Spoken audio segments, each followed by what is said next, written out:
Welcome to Blockchain All-Star Series. I'm your host, Layla Gulen. Blockchain and distributed ledger technology are at the forefront of the Internet 3.0 era, where the technology can enable trusted and transparent sharing of data and digital assets. Though the technology is still in its early stage, who makes up the constellation of innovators guiding us through the digital revolution powered by blockchain? Well, let's welcome our guest. Daniela Barbosa serves as general manager at LIGHTENING Foundation in the areas of blockchain, healthcare, and identity. She's also executive director at Hyperledger. Her career spans more than 20 years of enterprise technology experience, and she's with us today. We want to thank you so much for joining us, Daniela. Thank you for having me. It's fantastic to be here. Well, I find what you do so fascinating, and I want to start with your current posts, if we could. Tell us a little bit more about LIGHTENING Foundation and what you do there. Sure. So the Linux Foundation for the last 20 years has been building open source communities around multiple types of technologies across various industries.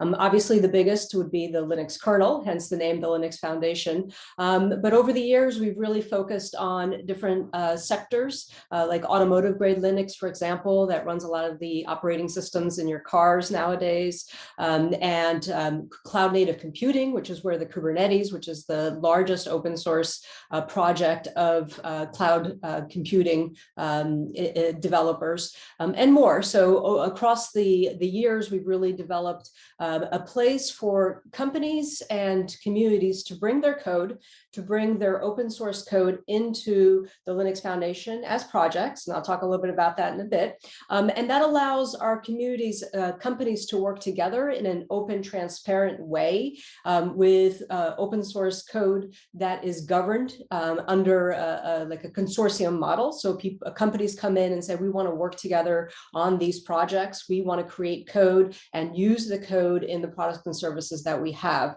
My role as general manager for blockchain, healthcare, and identity just oversees a lot of the projects within the Linux Foundation in those categories. So blockchain primarily would be the Hyperledger Foundation, which we'll talk a little bit about as well. And we have some projects like OpenIDL, which is an insurance open data link network that is focused on the insurance industry using blockchain for regulatory reporting. So all blockchain projects kind of fall under me, and they have their own leadership as well. Same thing with healthcare. A year and a half ago, when we all started, when COVID hit, we started a new project called Linux Foundation Public Health. That initiative was focused on COVID tracking and COVID verifications. And we have a couple other projects that are really focused around using open source for public health sectors. So for public health authorities, not only in the US, but globally, once again, in how using open source to do that. And last but not least, around identity, so identity initiatives. I know you had Jerome Reed on the show a couple of weeks ago, who's one of our long-term members in our community dealing with digital identity. There's a couple of projects, including Trust over IP, as well as some code projects within the Hyperledger Foundation.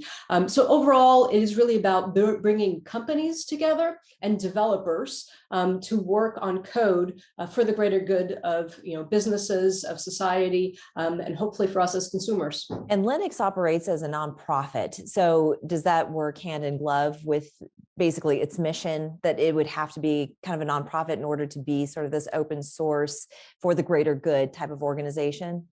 Yeah, and I think it really helps with open source does not mean not making money, right? So open source communities and projects at the Linux Foundation and in other organizations, it's not about giving everything away for free, right? There's a commercialization effort around the open source projects, but the key is doing it in an open, transparent way where you have governance models that are really participative from those who contribute. So those who contribute are the ones that are making the decisions. And by contribute, it could be contribute code, obviously membership. When you join foundations and projects, you're helping support the development work that we do in the community as well. So as a nonprofit, it gives us the opportunity to really be a for good organization across technology. And I want to get into healthcare in particular, because healthcare, as I understand it, is one of the most victimized sectors in the world in terms of hacking and in terms of ransomware and malware and things like that. So I want to talk about that in just a minute, but you're also executive director at Hyperledger. So you were the vice president of Worldwide Alliances. Tell us more about this organization and its mission. Sure, absolutely. So for the last 6 years, Hyperledger Foundation has basically built multiple communities around blockchain and blockchain-related technologies. So distributed ledger technology, so different protocols. We currently have 17 different projects within the Hyperledger Foundation. Some of them are DLTs, or distributed ledger technology. So these are actual protocols where large major blockchain networks are being deployed using these technologies. We also have projects that are libraries or tools that really help facilitate the use of the DLT protocols there. So for the last 6 years, we've had hundreds of companies support us as members, joining as Hyperledger members, which contribute developers, contribute membership fees that help the community grow. But more importantly, it's the community that is building communities around it. So I'll give you an example. We have over 15 different special interest groups and working groups where anyone in the world can come in and participate in these working groups. Let's say they're subject matter experts in healthcare, or maybe in supply chain or trade finance. They can come in, whether they're business or technical leaders, and help the developer community build solutions that meet their needs, that in regulated industries, for example, meet the needs of the regulated industry, whether it's insurance or finance or health care. So really, Hyperledger Foundation for the last 6 years has been building not only the technology that are running most big enterprise blockchain networks that are in production today, but also a community of subject matter experts in, we spend a lot of time educating the market. What is a blockchain? What is public blockchain? What is permission blockchain? So we're really proud of what we've done over the last 6 years. For me, I've been here for 4.5 years, really working closely with our member companies and our communities worldwide. We've increased the attendance, for example, and the participation globally of our Hyperledger meetup community to 80,000 people. These are 80,000 people that worldwide have access to content that we're producing. If you go on any of our Twitter feeds or our LinkedIn feeds, it's like every single day we have 2-3 meetings of communities talking about what they're building, what they need to build, how they're building things, sharing ROI opportunities and challenges. So the community is really vibrant, and our team supports the global members, the global developers, and obviously folks like you from a media side to really understand what is Hyperledger and what are we building. And focusing on building those solutions for many different industries and companies, what's one of the most exciting use cases that Hyperledger has worked on, say, in the last year? So it's so hard. It's like saying, which one is your favorite kid? Right. Right? There's so much great stuff on there. I mean, I can go on and on and on. And, once again, I mentioned Drummond's presentation, Yeah. but your interview with him before, because I really recommend from a digital identity perspective to take a listen to that talk. But I'll give you 3 examples, if you don't mind. Yeah, please, absolutely, most definitely. There really is a lot. Number one is, traditionally, for the last 6+ years, the Hyperledger community has been delivering enterprise solutions tied into things like supply chain and food traceability. Some of the biggest blockchain networks, including Food Trust, which Walmart participates, Nestle, Costco, and hundreds of other suppliers within the ecosystem. Those kind of supply chain traceability type of use cases are really fascinating, because it is actually helping us deliver, helping them deliver food safely to the consumers. And they're seeing a tremendous amount of decrease in time in notifications, for example, when there is an issue with food and, like E. coli, et cetera. So I think looking at those examples that have been on for a while, it's really fascinating to see the return on investment and the continual adoption of those in the supply chain. And same thing with trade finance. We have some of the biggest trade finance networks, the people that move around those supply chains from China to the US to Europe, all around. The largest trade finance networks are built using Hyperledger technology. This includes TradeLens, and their TradeLens now has like 42 million containers that have been shipped, and this was as of last fall, with Hyperledger Fabric being the DLT technology that is pushing that through the trade finance ecosystem. Same thing with GSBN, which is a fantastic new global shipping network, not new, they've been around for a while. They have about one out of every 3 containers that are moving around the world are part of the GSBN. And this is really important as these containers go, for example, from mainland China into the US, and they're going through many intermediaries. So all that's being tracked using Hyperledger Fabric is the project of that. And there's a couple other trade finance. The other thing that I think in 2021 that we've seen a lot of increase and a lot of adoption specific to Hyperledger technologies is in the CBDC space, which is the central bank digital currencies. And I know that's been in the news quite a bit, and people don't want to understand what does that mean for them as a consumer. Hyperledger and our community have been working for a couple of years with the central banks, with the monetary authorities around the world, like the monetary thing of Singapore, the Bank of England, and really to get them educated around the benefits of using distributed ledger technology. The majority of the CBDCs that are either in production or in POC and pilot stage are built using Hyperledger technologies. So for example, the Bank of Cambodia, which has a retail central bank digital currency that is live, so Cambodians can use that digital currency already, is built using Hyperledger Iroha. The Eastern Caribbean Central Bank is using the Sand Dollar, which I love that name. The Sand Dollar uses Hyperledger Fabric. There are also a few late stage pilots that use Hyperledger Besu. Those are only 3 of the 17 projects that I mentioned before that are Hyperledger. So those are open source projects that sit under the Hyperledger Foundation.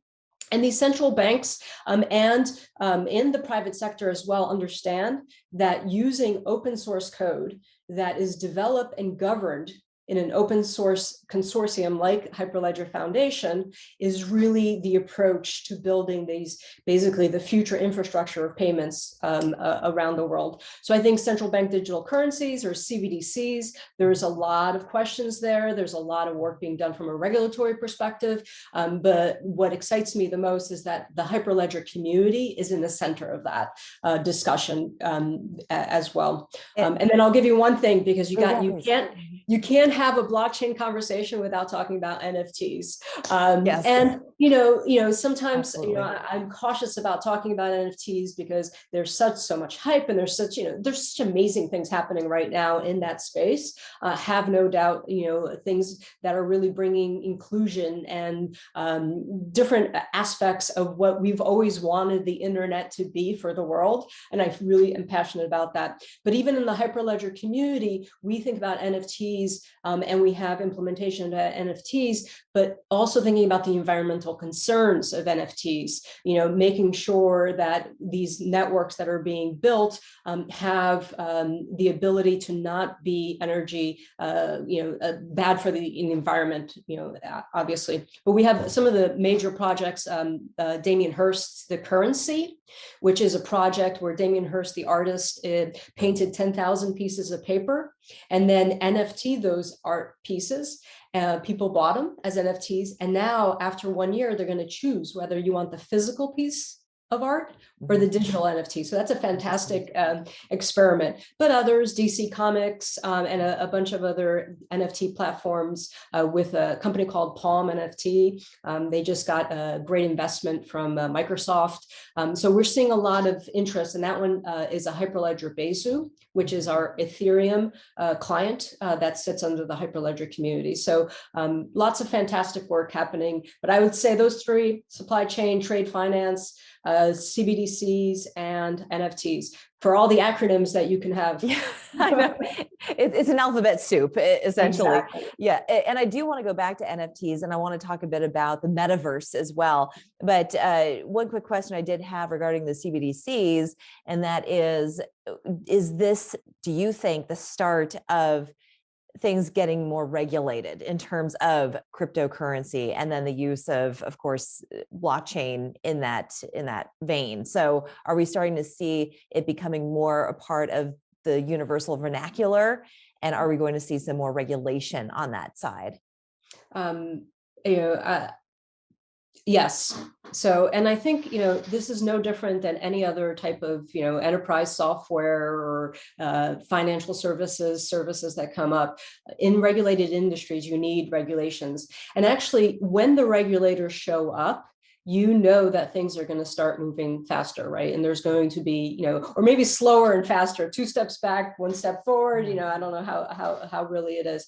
But I do, we certainly are watching what's happening in the regulatory space. I'm not an expert. There's a lot of experts out there specifically around cryptocurrency and regulations around stable coins and other types of technology. The good thing is that, we're the industry as a whole is at the table. So people have been working on this for many, many years. Here in the Hyperledger community, certainly for the last 6-7 years, there are developers, there are, really, business leaders in the space who have been waiting for this time to come to be able to go and talk to the regulators and say, this is how the technology works. Right. These are the things that we should program for. These are the things that we should develop, and, have an open mind about the technology and where it's headed, because just like everything else, things change, the needs of businesses, the needs of consumers, and the government, how the government is going to regulate these things. So I'll give you an example just from a regulatory perspective, which I think kind of helps think about these projects. One of the blockchain projects under the Linux Foundation is OpenIDL. It's the Insurance Data Link network. And we are actually working with the insurance carriers. They are now part of that project. So the insurance carriers, as well as in the United States, the state regulators. So the insurance commissioners across the US have regulatory reporting requirements that they're putting forward for the insurance carriers. We at OpenIDL are building a community, we're building technology with the help of the commissioners and the state insurance regulators. They're at the table with the technologists and with the companies building a network to do regulatory reporting. That is going to move that project much faster than if technology was building it on one side by itself and then had to come and bring the regulators in. Oh, that's very interesting. Let's shift gears here a little bit, because I'd love to know a little bit more about how you started in your career, where everything sort of began for Daniela Barbosa.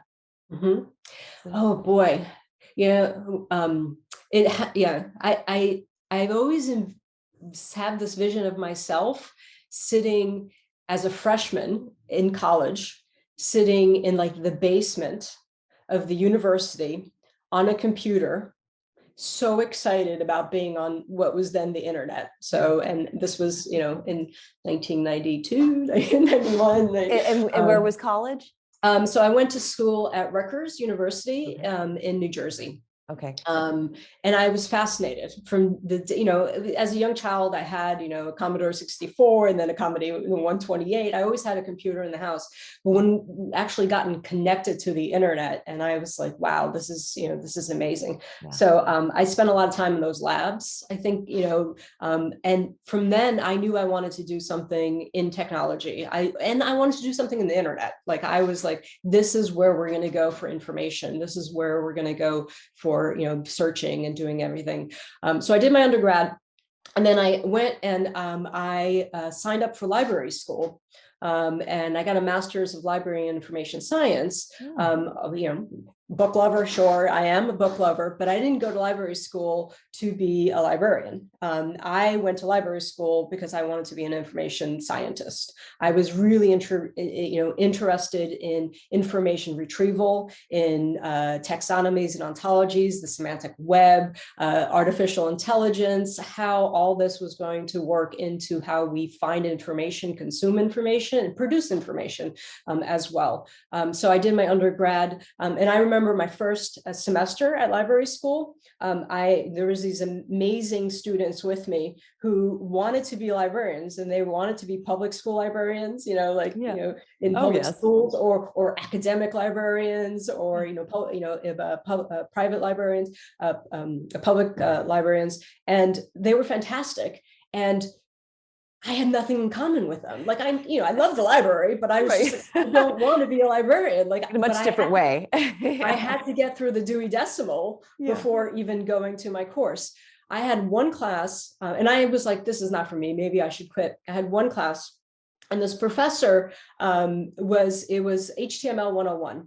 And literally it was like coding HTML. And I did all the work in the first day, and I was like, I'm done here. And I sat in the back and I'm like, maybe I should just quit this program. It's not for me. And he pulled me aside and he said, what is it that you want?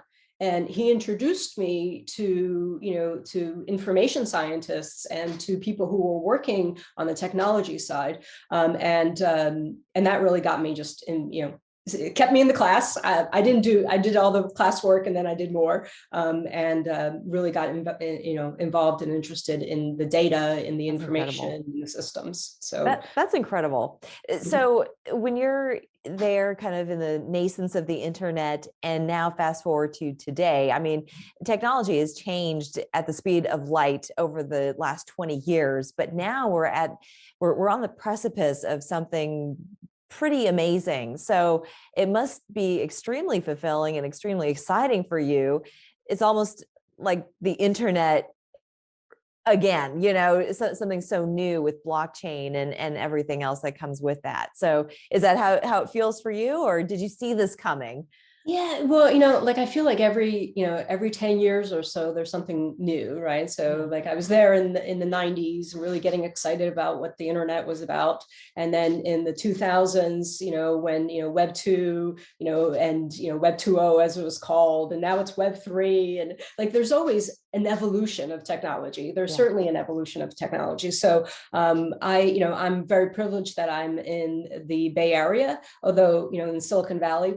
Although today, a lot of innovation is happening, around the world. It's not just in Silicon Valley, but I really, over the last 15, 17 years here in the Bay Area, really got to understand how technology companies work, and how they operate. So I think that's really been helpful in my career. And I was able to, get in my car and drive to a meetup of, some technology, and just get involved in that way as well. A lot of my learning is guerrilla style. I show up, I learn. I'm curious about what people are working on. Sometimes I get rejected, sometimes I don't, and I just move forward.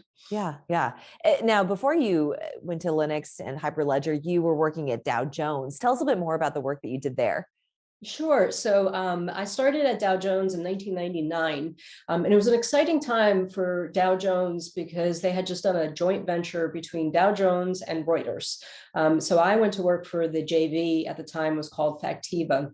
So Dow Jones, a very traditional company, the Dow Jones Index, right? All the data on the indexes, also the Dow Jones Newswires, the Wall Street Journal, from a media perspective company, and then Reuters, we all know, same thing, big data company, news, global news, etc. And the Factiva division was about content aggregation. So taking thousands and thousands of news articles articles across hundreds and hundreds of thousands, probably hundreds, thousands of media publications, digitalizing that and then making it available via a search engine. At the time was called Factiva. I did not want to go work for a corporate company, right? I was getting my master's in library and information science. I was kind of a little bit hippie. I was like, I'm not going to go work for the man.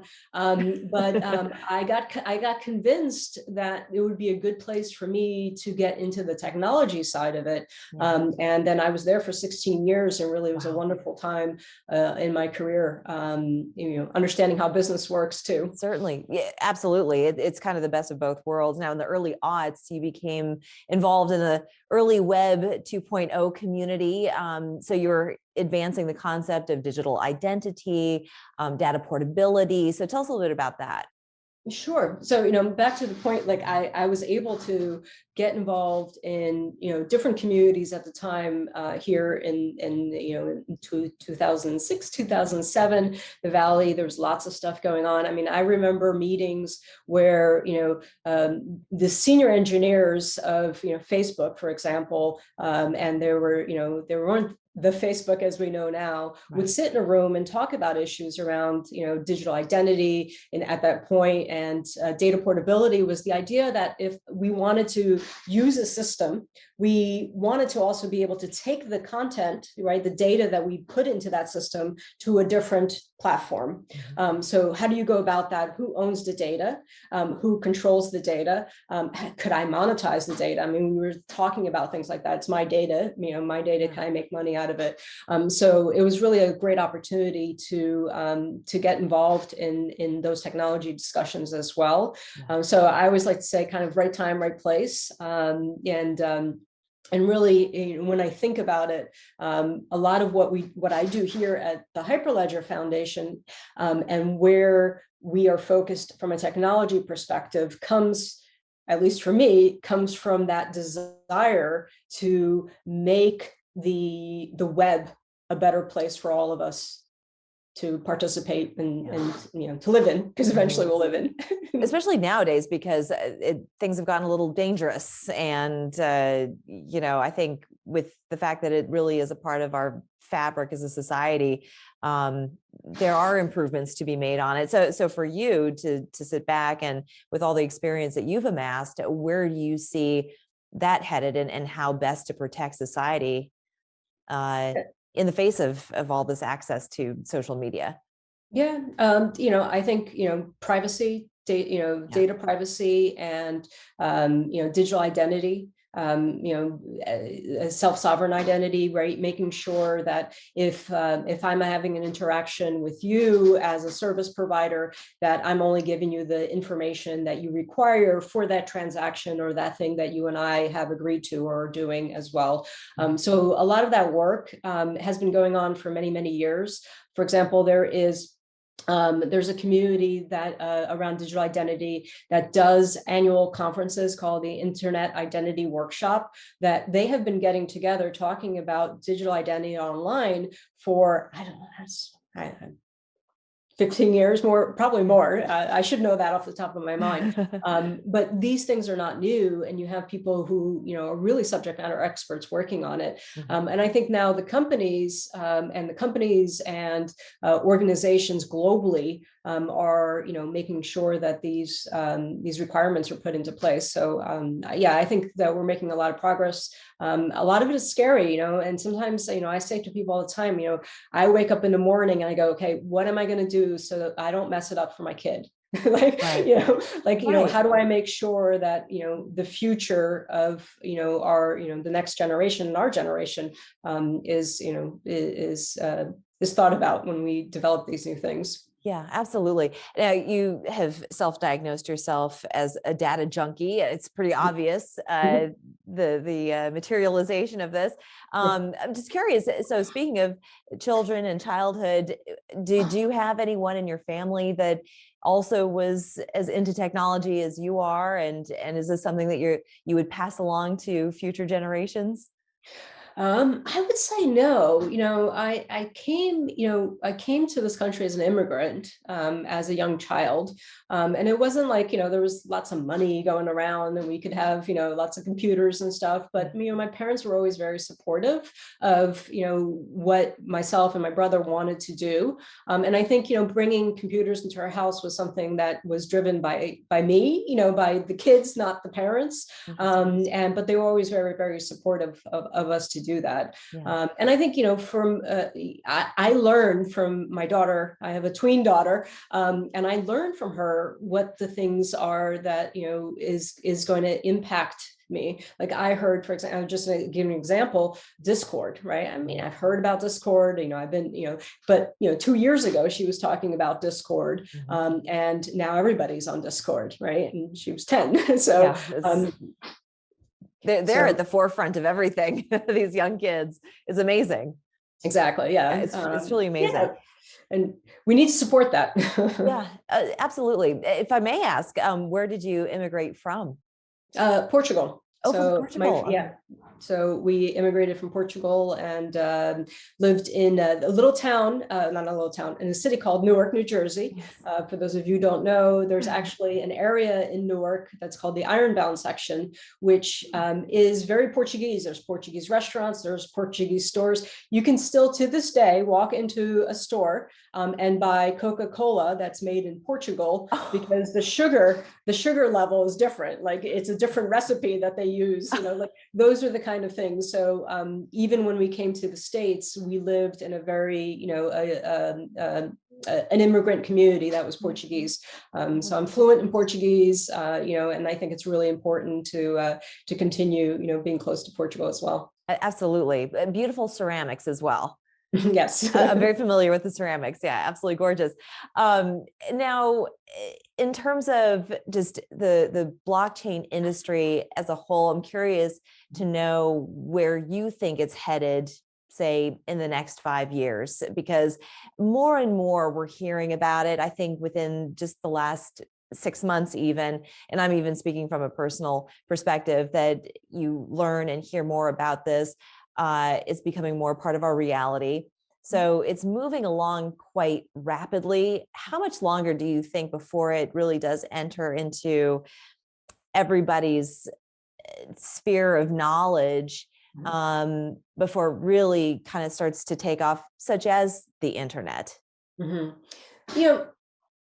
For those of us who've been around for a while, in 6, 7 years, and some people have been working in this industry for over 10 years,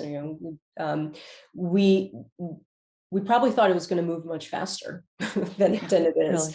Really. I'm pretty bullish on, that the next few years we're going to see a fairly large adoption of both public and permissioned blockchain technologies in infrastructure and corporate use cases, et cetera.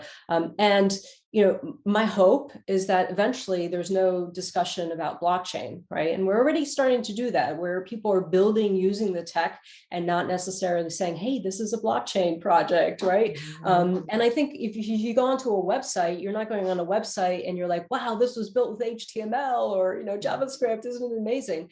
So I think it's an enterprise, it's an enterprise technology, right? That will just become core of a lot of the systems that we have, whether it's in financial services or healthcare, across all industries. So I do think that it'll take a while for adoption. I think it'll take a while for understanding the return on investment of using blockchain technology versus using a centralized database. Blockchain is not for everything. I get calls all the time on my calendar where people, companies large and small, want to talk about what should they build with blockchain. And I ask them, the first question you can build anything with blockchain. The question is, do you need to? What is it that you're trying to achieve? So just like any other type of technology, it's really applying the benefits of the technology to the use cases that you want. So like I reject people. You don't need a blockchain for that. Right. Oh, that's interesting. And maybe you could also talk about the difference between enterprise chain versus public chain. Well, it's not enterprise chain and public chain, Okay. right? It is permissioned private blockchain and public blockchain. Okay. Because the enterprise itself, if you think about enterprises, companies, they can be consumer companies, they can be healthcare companies, they can be large banks. They're all enterprises, right? That just means, it's an enterprise infrastructure. So permissioned private, so there's a continuum of blockchains. There's the public blockchain where you have everybody can read and write to the public blockchain. So if you wanted to write to a public blockchain, you could do so. If you wanted to read what's being written into a public blockchain, you can, right? Then there's permission blockchains that might be permissioned where everybody could see what's written onto the blockchain, but only those that are permissioned to write to the blockchain can do so. Then there on the other side and continue, there is private permissioned, meaning only the people that are in it can see it. Can see the data and write the data. So you have a network, it's a private network, and only participants that go in there. And even in those permission networks, you can have where maybe you and me have, we're seeing the same data. So you and I need to understand what pieces, what I bought from you, how much I paid, and when it's going to get delivered and all that information. But maybe this third party over here, the only thing they need to know is that we've transactioned and that you've given me the okay to do my next thing that I need to do with that asset, right? So they know I have a relationship with them. They're part of our permission network, but you and I also have access to data that they cannot see. So there's really, there's lots of different ways that you can set up blockchain, but the enterprise itself, as we see in the news, as I'm sure you've seen a lot of use cases, the enterprise themselves are using both public blockchains as well as private permission blockchains as well in use cases. And I think the enterprise wants that optionality. And just for us here at Hyperledger, it's very important to have the projects, the technology projects that allow the companies and developers to make those choices. Do I want a public blockchain, totally permissionless, or do I want something that's private permissioned as well? And we support all that across Hyperledger. Oh, okay. And one of the sectors that you do focus on, which is healthcare, I want to talk a bit about that for a moment, because healthcare is one of the biggest, if not the biggest, target for data breaches and getting people's private information and so forth. So when your focus is on healthcare, how far are we from really making it a secure place in which people, private citizens, can have their information, their identity kept under wraps as it should be? Yeah, I agree with you. It is, it's an important, one of the, most important aspects of data from a personal perspective. Different countries around the world are handling privacy and data permissions, differently as well. So taking a look at some other countries that are doing that is an important aspect of it. The key is, you don't, from a blockchain perspective, you don't actually want to put any of that data, that personal data on the blockchain, right? But how do you create systems that have digital identity, right? And that the permissions are easy for the consumer to understand. One of the things that I think is really important is the education of consumers around data. A lot of people are very flippant about, well, people don't, they don't care about their privacy because they rather give away their data and get free services, right? Or they rather, and I think the education of what data people are putting on these systems. And once again, the regulators will have a say about this as well, is really important. So I think there are hundreds and hundreds of healthcare use cases already using blockchain, that around payments, for example, around credentialing. I think, really important to understand, how do you take credentialing of a medical professional from across borders, for example, like, examples of, individuals, nurses and doctors who had to practice, wanted to go to a different state to help out during the COVID crisis, and their licenses are not transferable. So how do we can enable that through licensing and verification and validation of those credentials as well. So there's a lot of great work happening already. And most likely there's not that big blockchain label on it because people don't want to hear that. Right. That's interesting. So let's talk a bit about the metaverse. You had mentioned NFTs, and the metaverse is becoming so very popular. Virtual real estate is going for millions of dollars. So what is the future in this space? It's a very interesting future. And like I grew up playing Leisure Shoot Larry and Sims, Sims, so, yes. I remember that. So, and I actually, and I've seen, and this is my personal opinion when I think about metaverse and what I'm seeing out there, and and even some of the graphics and stuff, I'm like, can't we do better than this? I think it's happening. I think it's been happening for a long time from a gaming perspective. Yeah. I think that a lot of the experiences that today are really the individuals and the leaders that are driving a lot of this metaverse have grown up in a gaming environment. There's a book called it's Reality is Broken. Came out in 2011. The author is Jane Monagle, and it was talking about the fact that the future is going to be designed by gamers. And this was in 2011. And the numbers, if you look at the numbers of how many gamers there were and the amount of hours in 2011, it's a long time ago that people were spending playing games. It's amazing. But what they learn is they learn how to problem solve. They learn how to collaborate in teams, team games, etc. And all those skills are actually really, really relevant to obviously what's happening in the metaverse. And I think it's fascinating. Like I certainly am keeping an eye and, popping in all my free time that I have to really understand what's happening. And I do think it'll be permissive in our society. I'm hoping that we won't get to Ready Player One scenario anytime soon, but it's coming. Yeah. Hopefully not that case. But I just have a few more questions for you, Daniela. And this is supposed to be just fun and light. It's considered our lightning round of questions. So as best you can answer these, let's just go for a few of them. First of all, what do you think of hackers? What do I think of hackers? So I think that hackers.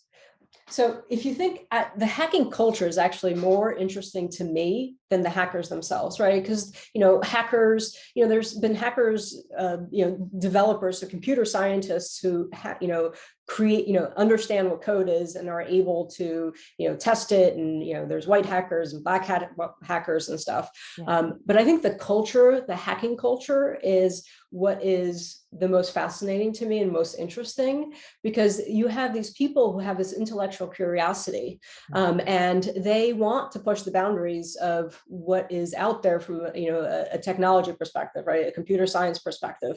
And I think that's great, right? And even I remember hacking into the computer system at school and trying to get, and that was cool. War Games. Do you remember that movie, War Games? Yes. Right? Where they hack in, they change their date, they change their grades.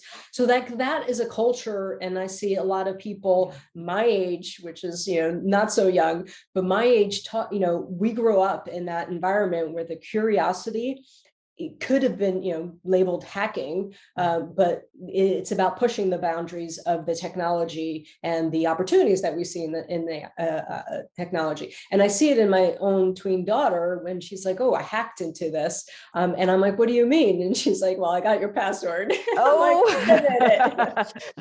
So I think it's the hacking culture. And that curiosity and the pushing of limits of technology that is more interesting to me than the hackers with the hoodies. Yes, yeah, that's good. That's good. All right, what talents do you possess, Daniela, that not a lot of people know you have? What talents? Oh goodness, I don't think I have any major talents. You're probably being very modest. Yeah, That's a good question. I don't have one. Oh, I don't have any talents. I bet you're going to think of one. We can move on to another question, but Okay. I'm sure that you do. I'm sure I'll that come you up do. with something. All right. What is the best way that you deal with stress? Oh, I have, I'm really privileged. I live on the coast here in California. I walk down to the beach. I listen to the ocean, and it's my zen. And it's, just going and looking at nature, something that no one can control. The other day we had that tsunami warning because of the volcano in Tonga. And I was, and I could hear, I can hear the waves. And I was like, how connected are we to the world? So very often, I put my earplugs on and I walk down to the beach and I take off my earplugs and I just listen to the water. So that's how I relax. That's a great when way. I really, and like I said, I'm very privileged that I have the opportunity to do that on Absolutely. a daily basis. And that's good that you take the opportunity to do that, which a lot of people, they live where you live, but they don't ever see the ocean because they're so busy doing something else. What is the hardest thing that you think you had to cope with during the COVID lockdowns? I think the monotony, Mm. not being able to get on a plane and travel and see new things and talking to people. I mean, part of my job, what I love about my job is talking to people all the time. And I do a lot of these Zoom conversations nowadays, but imagine, someone like me and many of us, we would go to an event, right? And we would, give a talk on a stage and then, talk to hundreds of people during a 3-day period. You don't have that, that scale. It doesn't scale the one-to-one Zooms. And even if you're talking to a large crowd on Zoom, it's not the same thing. So I miss the travel. I miss talking to people and, and learning from them. Because I really do think that by talking to people and meeting them and seeing where they are at, in their physical, like where the cities that they live in, the workplace that they work in, really helps you connect with people. So I miss that quite a bit. And no matter how advanced technology gets, the human contact, there's no replacement for that. Yeah, Exactly. What is the biggest risk you think you've ever taken? Biggest risk. After I left Dow Jones, I went to work for a startup company. And it was one of the most rewarding risks I probably took, because I really wanted to see what kind of the startup world was all about. I got really, really lucky. Not lucky. I made a choice to go work for a company who had a female CEO, Penny Hersher, who's been an amazing mentor to me over the years. And we have our COO, YY Lee, and she was also fantastic. And it was a bunch of very strong-willed women, and some guys as well. Really we came together and we built out this business.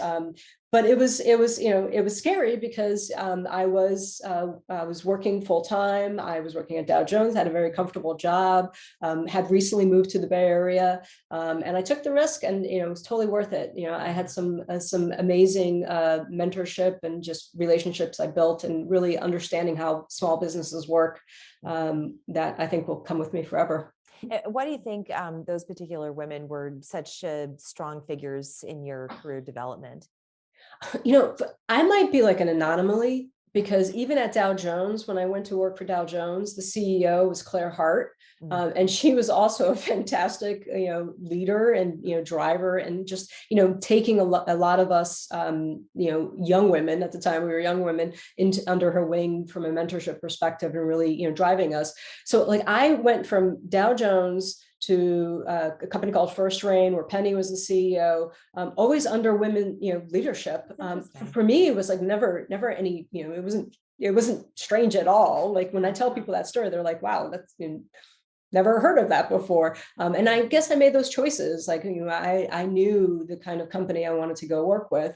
And even here at the Linux Foundation, when I came to the Linux Foundation, and I was working with Brian Bellendorf, and he was the executive director of Hyperledger at the time, and now he's at Open Source Security Foundation, which is a sister project to Hyperledger here at the Linux Foundation.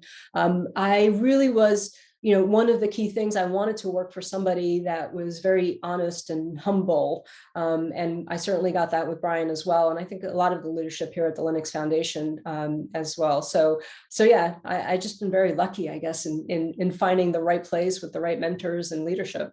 What advice do you think you would have as a woman in this industry for other young women, young girls who are watching this, who are considering a career in technology and in doing exactly what you do? Yeah, don't worry about imposter syndrome, because they all do it. They're just better at it than we are. So I think that's one. I think finding people to look up to.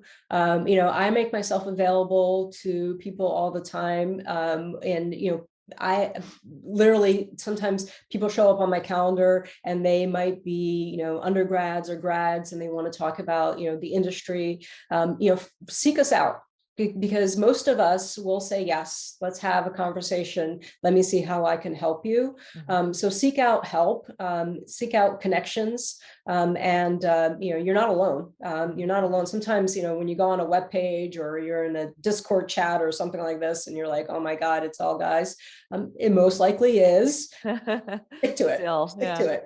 Yeah. We're there lurking around as well if we're not straight in the front. That's great. This has been such a pleasure speaking with you, Daniela. One last question for you. Where do you see yourself 5 years from now? Where do I see myself 5 years from now? Hopefully going on vacation. Long vacations. I've always dreamed, and working with technology companies, a lot of technology companies, at least here in the Bay Area, do have these programs of sabbaticals where people take sabbaticals to kind of go work on a research project that they might want, or something sometimes not even career related, but they take a sabbatical off of work. And I've always wanted to take a sabbatical to and I don't know if writing is the right thing, but to share my experiences and kind of just build myself out more, me personally, Daniela. So maybe in 5 years time I'll take a sabbatical and go on a nice vacation and do that. That sounds nice. I'm sure your family would appreciate that too. Yeah, but overall, I think my goal is to be in the middle of this revolution that we're seeing, continuing to see in the web, in businesses, and I'm really excited that I have the opportunity here at the Linux Foundation to do that, and build a team. Hiring has been one of the most important things that I've been focused on over the last few months. I just hired 4 new people into our team. How do I make sure that I bring talent to get a lot of the good work that we need to do done, and hopefully it'll pay off in 5 years time. I can take that sabbatical. Yeah, absolutely. And finally, for anybody who wants more information, where should they go? So to find out information about the Linux Foundation, you just go to linuxfoundation.org. There are, hundreds of projects, different technologies, as I mentioned, that people can get involved with. Lots of great things there. For Hyperledger, I encourage everyone to go to hyperledger.org and to participate. Once again, we are a developer community. Our focus is building communities of developers that are building code that are, code projects that like Hyperledger Fabric and Hyperledger Besu and Hyperledger Indy that are for enterprise use cases. So if you're an enterprise technologist and you're interested in understanding how other companies around the world and industries are using technology, go to hyperledger.org and join a special interest group, join a working group, join our meetups, and really just listen, learn, and get involved. We have this saying here at Hyperledger that all are welcome. And we really want everybody who wants to understand the technology and make it core of what they do to come over to hyperledger.org and reach out to me. I'm on Twitter, I'm on LinkedIn. If you hear this, and especially if you're any of those young women who are like, how do I get into this industry, or what should I do? Hit me up. Fantastic. I'll talk to you. Fantastic. Daniela Barbosa, thank you so much for joining us. How do you say thank you in Portuguese? Obrigado. Obrigado, Daniela. Thank you so much. Well, that's going to do it for us on this episode of Blockchain All Stars. Thank you so much for watching. We'll see you next time.